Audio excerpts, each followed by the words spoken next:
বন্ধুসকল নমস্কাৰ।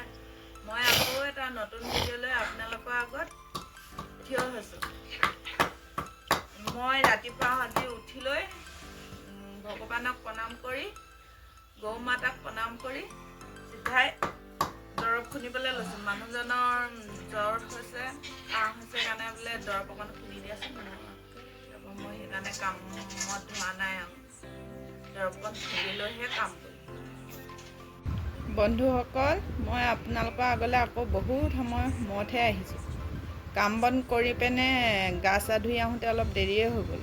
একদিন মানুহজনৰ গা ভাল নাই যে, গোটেই গাহৰি গৰু গোহালি চোহালি চাফা কৰিবলগীয়া হৈছে। তাৰপিছত এই আকৌ আহি পূজা পাঠ দি পিনে মই এতিয়া প্ৰসাদ পাবলৈ লৈছোঁ। প্ৰসাদ আমাৰ ভগৱানক প্ৰসাদ দিছিলোঁ।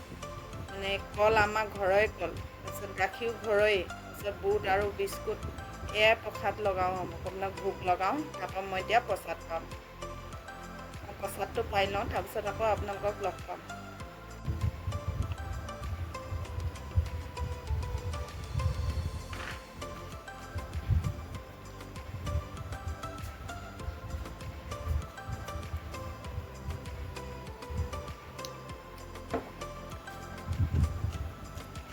বন্ধুসকল, মই প্ৰচাৰ পাইছোঁ আপোনালোকলৈ ইমানতে এই ব্লগ সামৰণি মাৰিলোঁ। এতিয়া ৰাধে ৰাধে।